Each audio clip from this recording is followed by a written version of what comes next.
今週も1週間お疲れ様でした。どこかの森の奥で仕立て屋をやっているアンバープリムローズです。この動画は1日一言の日記に一輪のチューリップを添えた1週間分の絵日記を話題を掘り下げたり掘り下げなかったりしながらエッセイ風に語るラジオ仕立ての雑談動画です。今日の話題はこんな感じ。男鹿水族館の白熊桃田が可愛い。部屋にハムシ襲来。地獄に落ちるわよ見た。作業中や寝る前のお供など一緒にのんびり聞いていただけたら幸いです。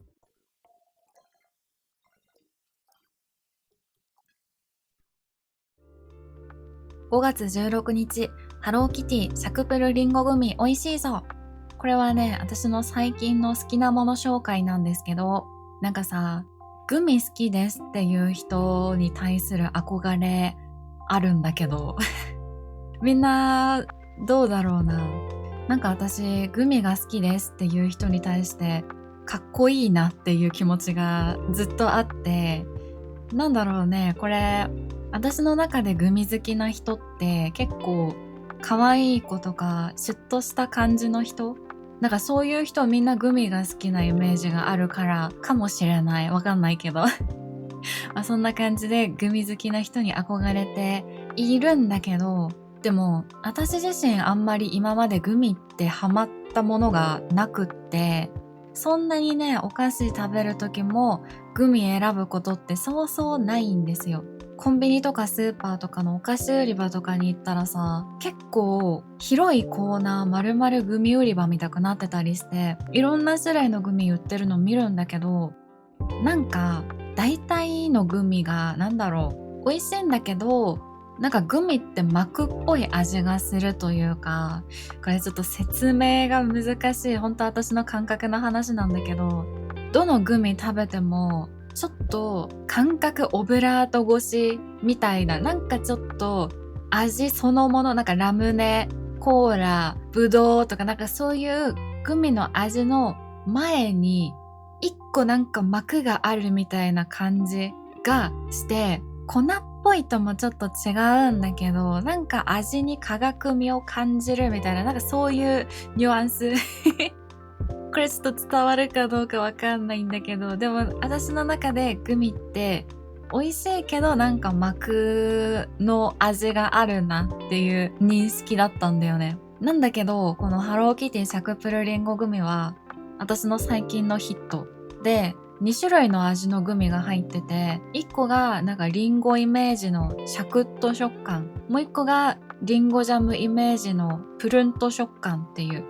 違った味、違う食感の2種類が楽しめますよみたいな感じなんだけど、私はね、リンゴジャムイメージの方、プルッと食感の方が特に好きで、2層になってるんだよね、グミの断面が。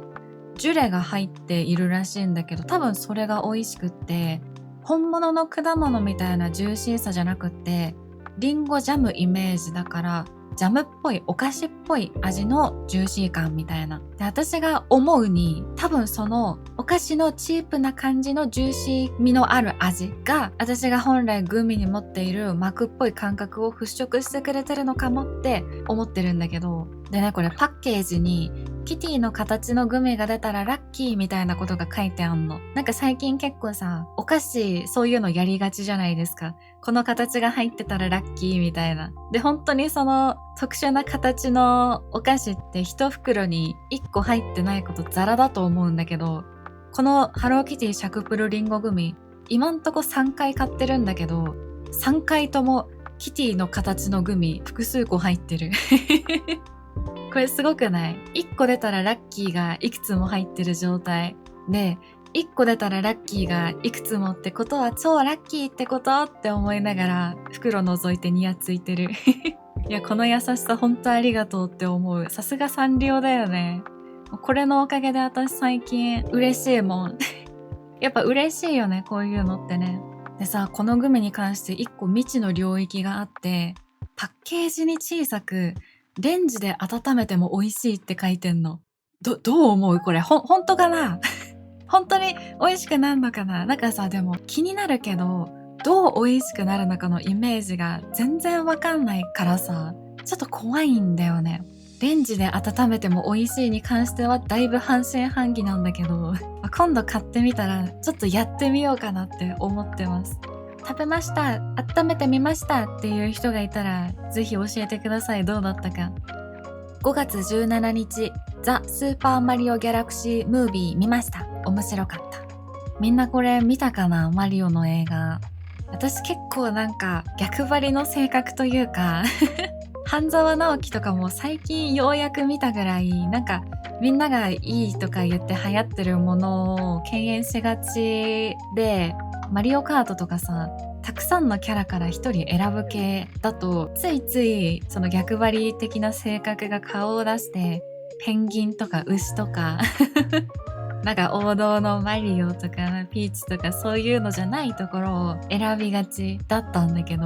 この映画見てすごくロゼッタを操作してみたくなりました。今回の映画、ギャラクシーだからロゼッタとかあとピーチとかが活躍するお話だったんだけど、今までさ、自分が操作するプレイ対象だったキャラクターが映画の中で活躍して画面越しにこう性格、言動とかを見ると、こんなキャラだったんだみたいな、こんなにかっこいい可愛いところがあるキャラだったんだってすごく愛着が増しますね。そういう意味ではルイージも結構なんか可愛いとこあんじゃんと思いながら見ちゃった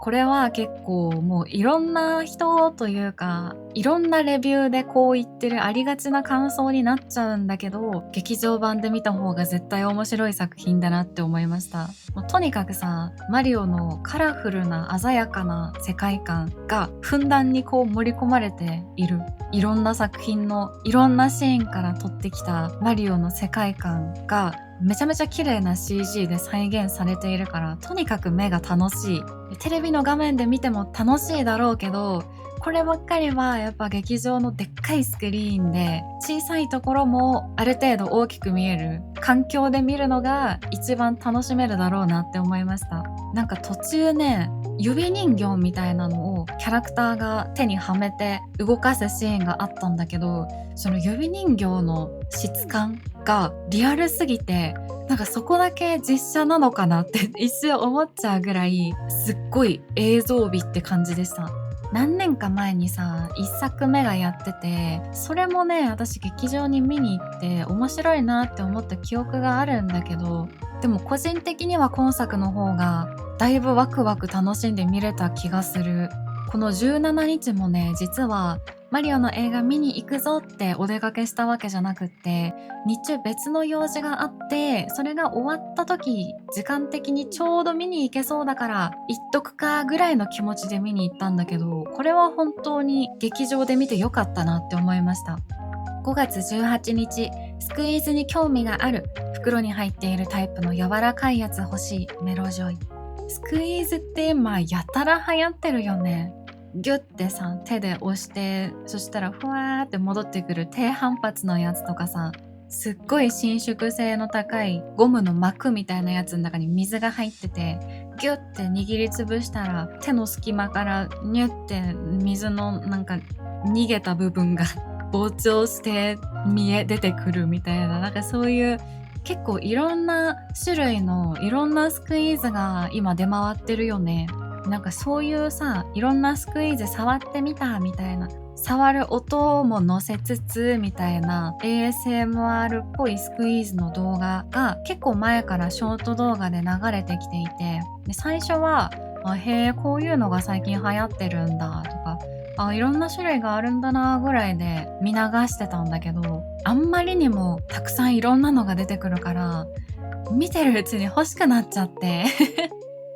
作業中とかさ、結構ずっと手を動かしているかっていうとそうでもなく、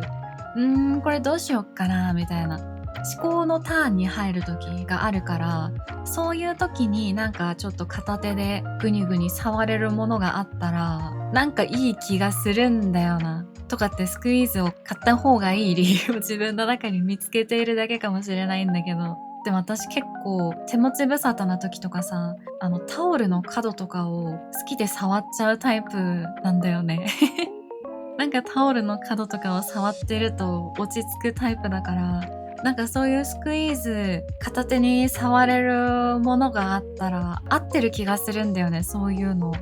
スクイーズってさ、昔も一回流行った時があった気がしていて、その時は本当に低反発が主だった記憶があって、なんか私確か焦げパンの形の持ってて、ギュッて押したらふわーって戻ってくるやつ。でもさ、そういう低反発スクイーズって結構物によって硬さにばらつきがあったから、すごいいい感じに柔らかく沈んでふわーって戻ってくるやつもあれば、低反発どころかめちゃめちゃ反発の強いというか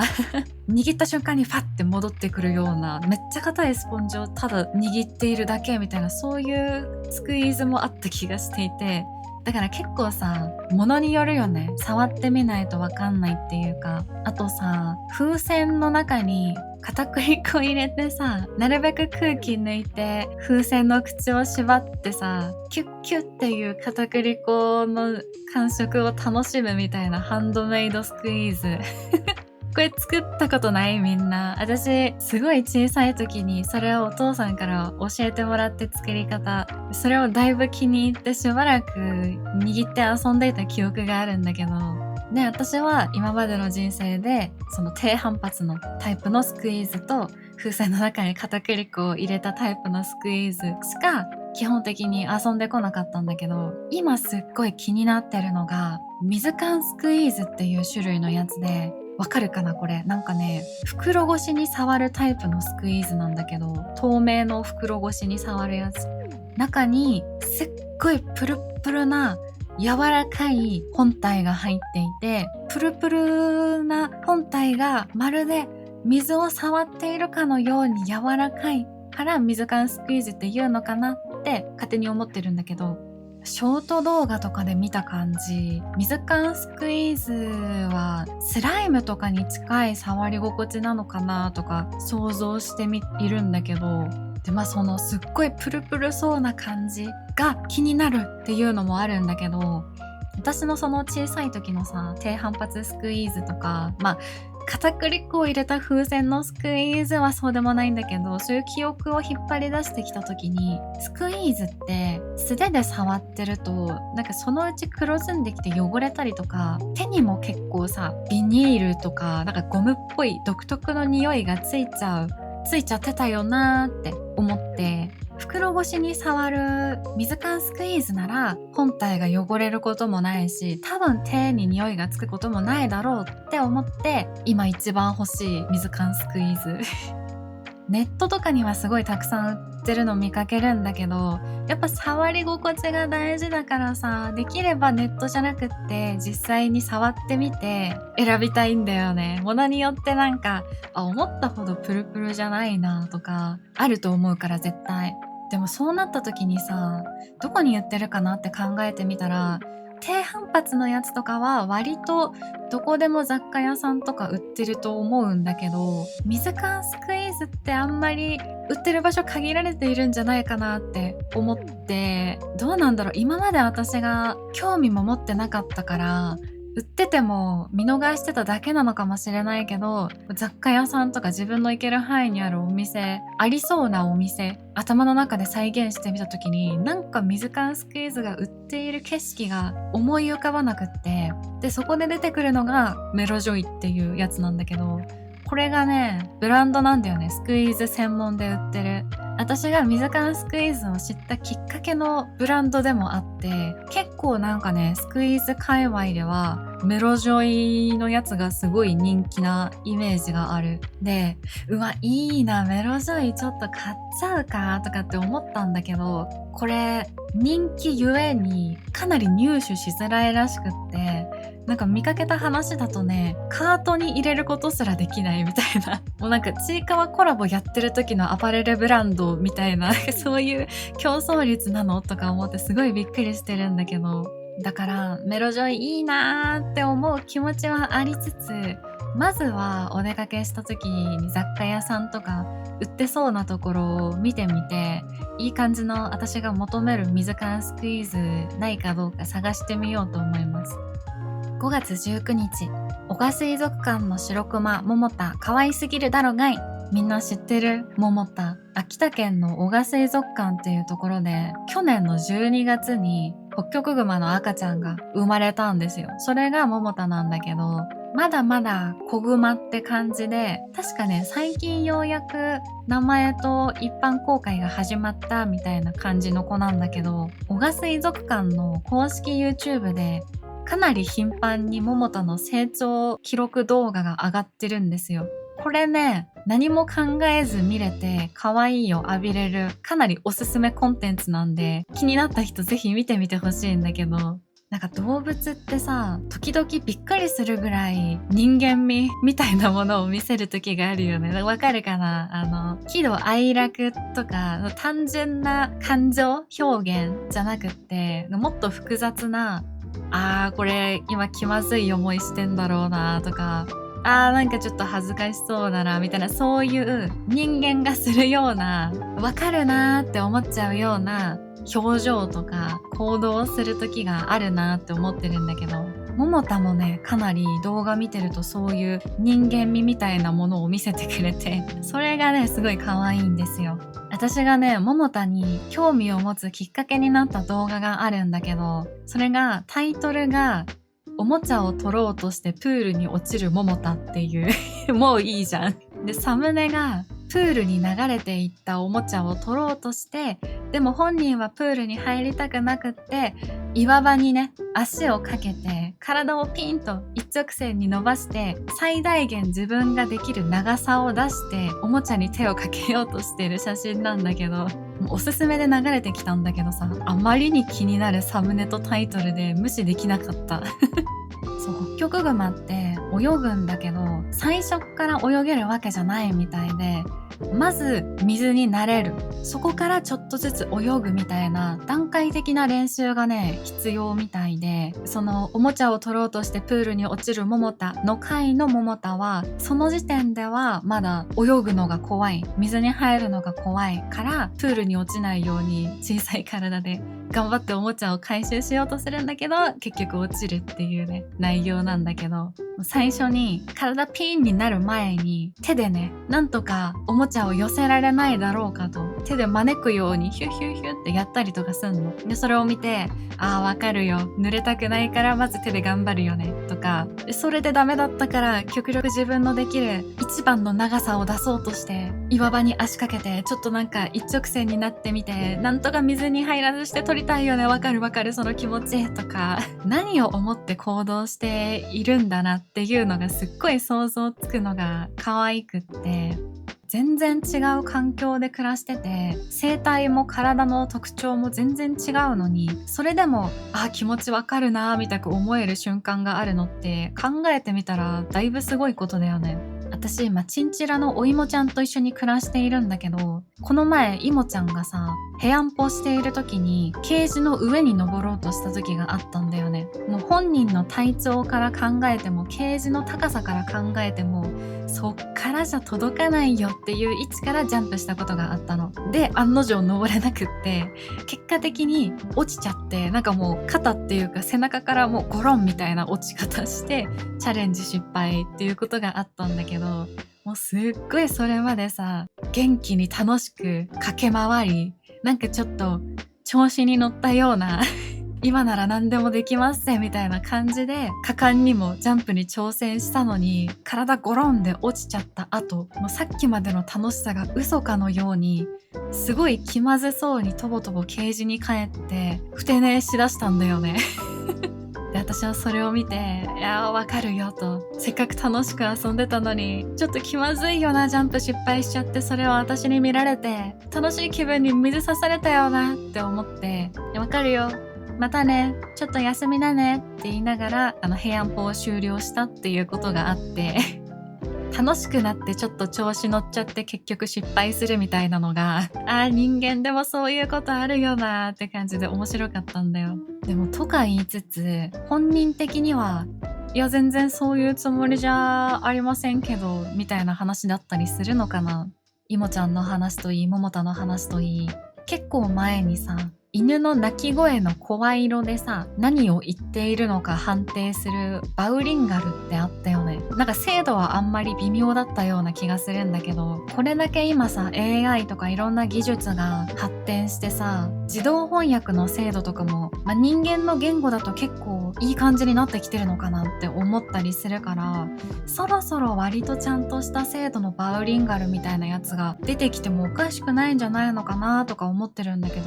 どうなんだろうね。まだそこまではいかないのかな。動物の家族と一緒に暮らしている人だったら結構共感してもらえるんじゃないかと思うんだけど、私もいもちゃんに対してさ、今部屋寒くないかな、暑くないかなとか、音うるさくないかなとか、結構環境面でいろいろ気になることがあって、でそういうことを本人に聞いて快適な LINE に持ってけたらいいのになみたいな、意思の疎通が取れたらいいのになって思うことが結構あるからさ、バウリンガルみたいなものが出たら環境整えてあげられるんだろうな、そうなったら便利だよなと思いつつ、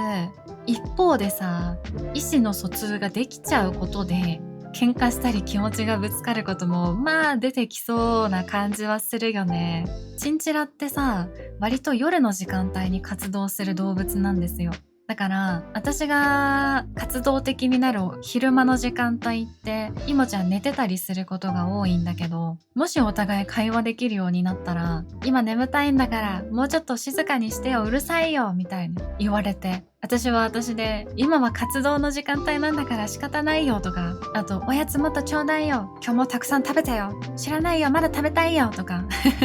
なんか本当に親と子供みたいなさ、そういう喧嘩言い合いみたいなのも場合によっては出てきそうだよね。とかって考えると、なんか無理に伝え合わない方が結果として分かり合えるみたいなことあるのかもしれないね。しばらくはまだなんかちゃんと心地いい環境にできてるかな、楽しく暮らせてるかなって思いながら、できる限り気にかけて様子見て歩み寄るみたいな距離感でいいのかもなとか思いました。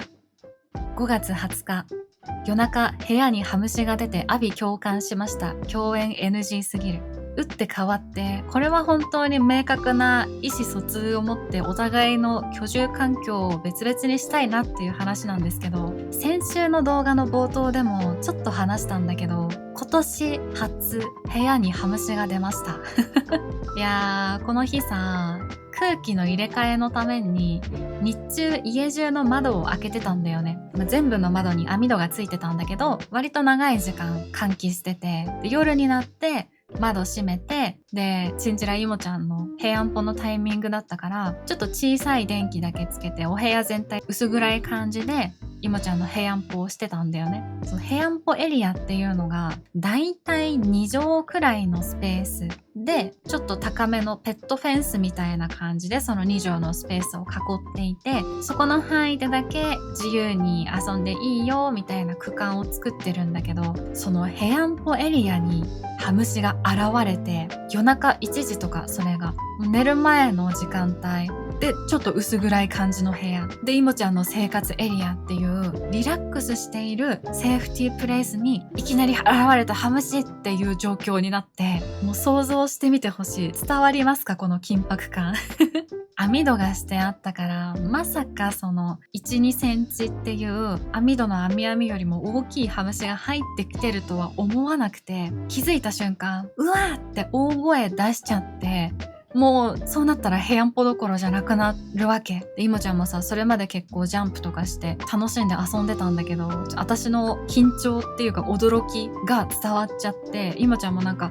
普通じゃないなっていうことを察して、もう部屋の隅にダダダって走ってって、そこで固まっちゃって、で私もさ急いで電気つけたんだけど、もう見失っちゃって、ハムシを。だけどもうリビングに出ちゃってる以上、イモちゃんもいるし、このまま寝れないなって思って、あとは寝るだけっていう気持ちだったけど、始末しようと思ってフリーペーパーみたいなやつをさ、ちょっと丸めて棒状にして構えて、もう部屋の隅から隅まで結構いろいろ見回ったんだけど、見つけられなくて、そんなこんなやってたらまだ1時間とか経っちゃって、で結局1回明確に死骸を確認できたわけじゃないけど、でも手応えはあった気がするっていう一撃があって、もう時間も時間だし、それ以上ちょっと粘るのもできないからと思って、今日は寝ようって寝室に行ったの。それがもう夜中3時とかの話で、ベッドサイドのライトだけつけて、ふーっといろいろあったけど、まあちょっと電気完全に消す前にスマホにメモをまとめたりとかして、このまままどろんで行きますかねっていう時に、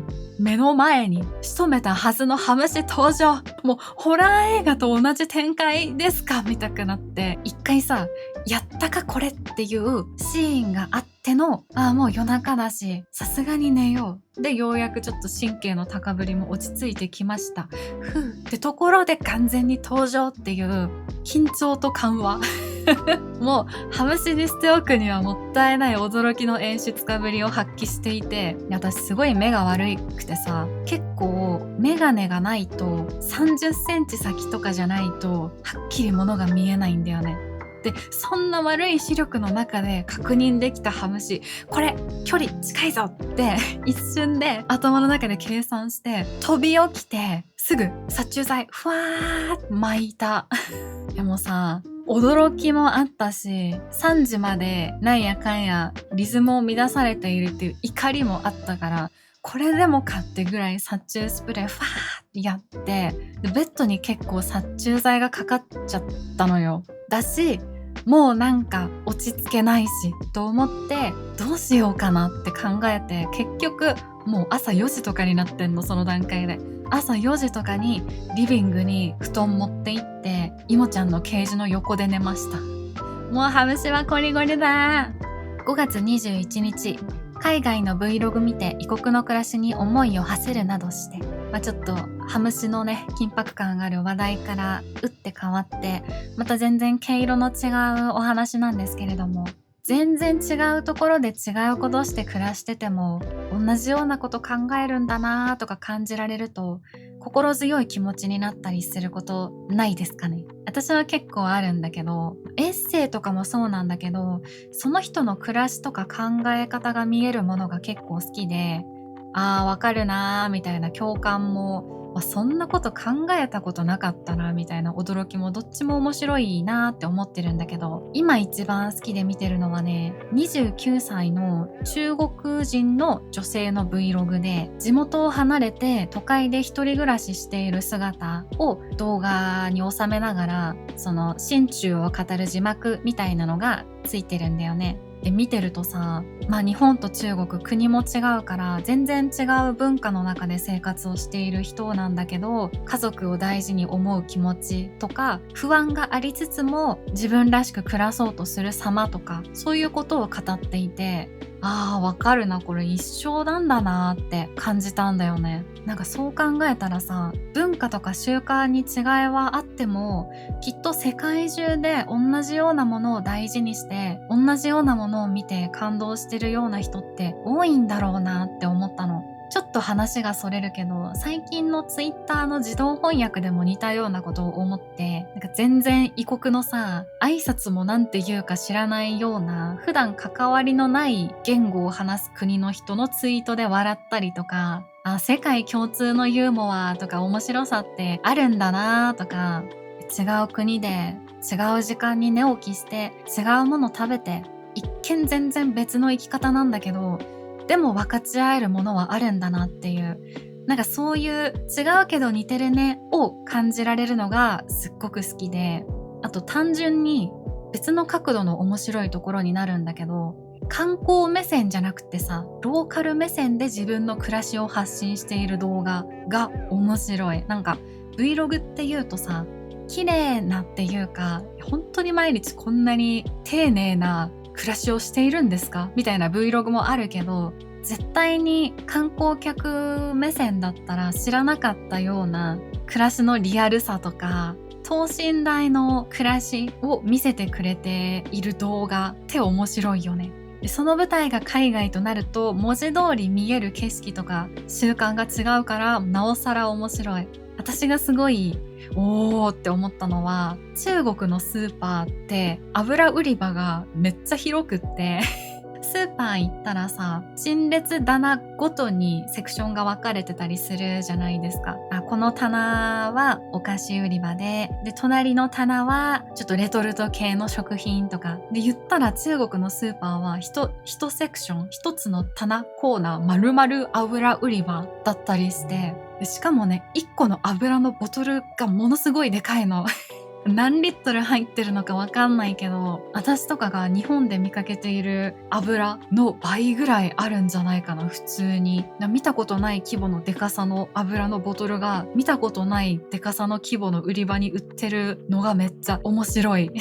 うわ、こうなんだっていう。私結構旅行行った時とか、その地域のスーパーに絶対寄るようにしていて、意外と鮮魚のコーナーとか、野菜とか、結構なんか見たことないもの売ってたりとかするから、旅行に行った時スーパー見るの結構おすすめ。中国のスーパーもめちゃめちゃ行ってみたくなっちゃった、これ見て。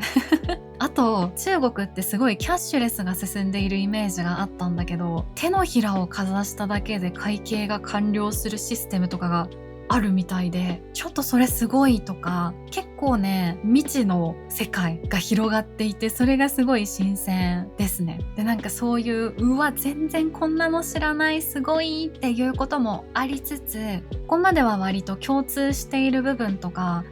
分かち合えるところってあるんだな、みたいな話をメインにしてきたけど、逆に、私全然知らない真逆の価値観とか習慣も面白いなって思うことがあって、もちろんさ、住んでいる地域が違えば、私からすると、日本だとそれするとちょっと疎まれちゃうかもとか、抵抗あるかもやるのっていう文化とか習慣もあるじゃないですか。なんか私結構そういうの知った時心強い気持ちになって、なんかちょっとスケールが大きい話になるけど、みんなさ、日常生活大なり小なり悩みとか不安とか抱いて生きてるわけじゃないですか、誰しも。でもなんかそういうさ、自分の感覚じゃ絶対通用しないような考えとか価値観のもとで社会が成り立ってる国があるって思ったらさ、自分が今その日常生活で抱いてる悩みとか不安もちょっと住む場所が違ったら全く思い悩む必要ってか価値がなくなるかもって思えるみたいな。で、これ伝わるかな？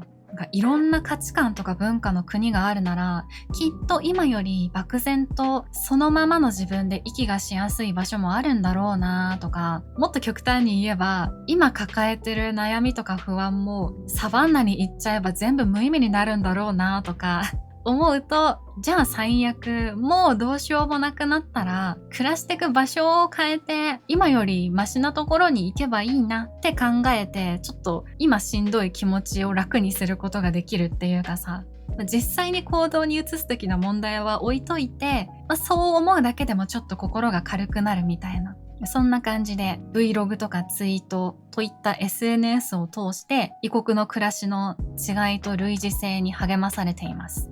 5月22日、地獄に落ちるわよ、見た HG のシーンが思ったより少しだった。はい。今週最後の1枚は、Netflix 独占配信地獄に落ちるわよの話です。これ私予告の時から絶対見ようと思ってて、幼いながらズバリ言うわよとかさ、細木数子の出てた番組見てたから、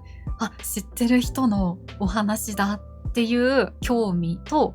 戸田恵梨香が細木数子っていうキャスティングの驚きですごい気になってたんだよね。で、細木数子のお話かって思った時に、テレビで細木数子を見ていた時代が結構ちっちゃかった時だから、あんまり詳しいことっていうか分かってなかったけど、でもなんかよくわかんないけど、あんまり良くないことをして、良くない理由でテレビに出なくなった人みたいなイメージがあったんだよね。細木数子に感情移入してみることはないだろうなーって思ってたんだけど、結果、結構感情移入してしまいました。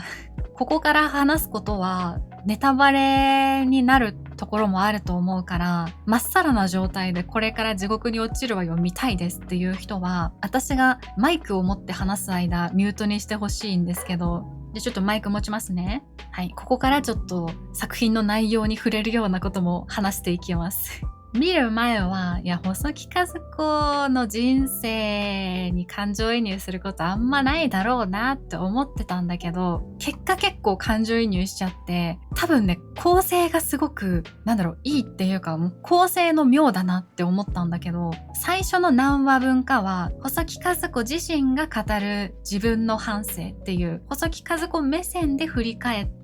人生の再現シーンみたいなのが続くんだよね。もう戦中戦後の本当に激動な時代を妹弟には食べ物をあげて、自分はミミズとかを食べて飢えを決死の思いでしのいでみたいな、本当に小さい時から生き抜くためにあんまり良くない人を騙すみたいなこともやるみたいな、それぐらい極限状態っていうか過酷な幼少期であったことが描かれていて、もうそことか本当にちょっともう本当に戦争とかも二度と起こしちゃいけないなみたいな気持ちで見てて、で、もうなんとか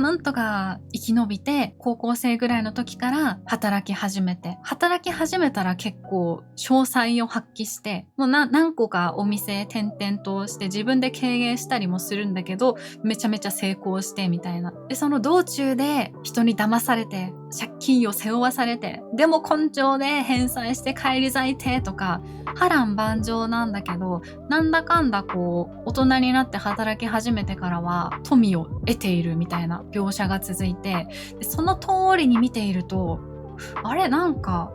普通にすごい人だなっていう、もちろんそういう細木数子自身に詳細があったからあんなに有名になったんだろうけど、なんかまあ時代が時代で過酷だっただけで思ってたほど黒いことしてないなとかって見てたんだけど、後半から第三者視点の細木数子のエピソードが語られ出すんだよね。そっからが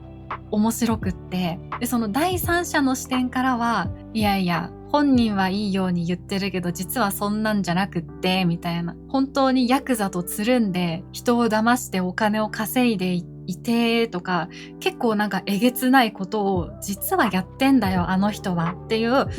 第三者からの語りが後半から入るんだけど、不思議なもんでさ、最初前半何話かはすごくさ、激動の時代に揉まれながらも必死に生きて自分の力で富を築いていく女性だったのが、後半一転して、富は得るんだけれどもやっちゃいけないことをバンバンやっちゃってるみたいな描き方だから、その前半ちょっと感情移入っていうか、すごいなって思っちゃってた分、その後半の怒涛の悪事暴かれシーンみたいなのが、なんかどこまでが細木数子の言う通りで、どこからが第三者の言う通りなんだろうみたいな。でもっと言えば、このドラマで描いてることどこまでが史実通りでどこからがフィクションなんだろうみたいな。その最初は、いや感情移入しないでちょっとなんか一歩引いたところから見せてもらえますかねみたいなんだったのが、気づいたらすごくのめり込んで見ちゃっていて、一気見しちゃいましたここからはね全体の話になるのでちょっとマイク下ろそうかなと思います。はい、ここからは作品全体に関しての話、特にネタバレではないのでマイクを下ろしてお話しするんですけど、あとはねすごくとにかく映像とかセットの凄さと特殊メイクの凄さに圧倒されました。ネットフリックスだからなのかな、なんかかけてる制作費が民放とかテレビでやってるドラマとは桁違うんだろうなーって思いながら見てたんだけど、戸田恵梨香が10代から60代ぐらいまでの細木数子を全部一人で演じてたんだけど、年を重ねた時の細木数子の顔のシワがとにかく自然でびっくりした。目尻のシワとか頬のたるみとか自前なわけないんだけど、自前って思っちゃうぐらい本当に自然だった。で、昔の銀座の街とかも映像の中で再現されてるんだけど、本当にそういう街並みのところに行って撮影したみたいな綺麗さ、本当の街がそこにあるみたいな映像もすごかったですね。だからより没入して見れたのかもしれないけど、お話のストーリーとか描き方ももちろん面白かったんだけど、そういうディテールにもね圧倒されちゃいました。ただ書いてもいるんだけど、その予告から楽しみにしていたレイザーラモン HG の本人出演シーンはなんか思ったより一瞬だったねどこまでが本当でどこからがフィクションかっていうこの作品における紛れもない事実細木数子にブチギレられる HG 結構さ、ストーリー自体はシリアスな展開もあったし、本当に息つく暇ないみたいな感じで、なんだろうな、結構っていう感じで見ちゃったんだけど、この HG のシーンだけはニチャッとしながら見ちゃったということで、今週のブーケはこんな感じになりました。7本全部オレンジ黄色系でまとめてみました。これね、実は1日1本書いていたわけじゃなくって、なんと1日でまとめて7本貯めていた分書き上げるという安定のリアルフェイスギリギリでいつも生きていきたいからという感じだったんですけれども、この動画を楽しんでいただけましたら、チャンネル登録、高評価、コメントなどしていってもらえると大変励みになります。では来週も自分のペースでやっていきましょう。お相手はアンバープリムローズでした。バイバイ。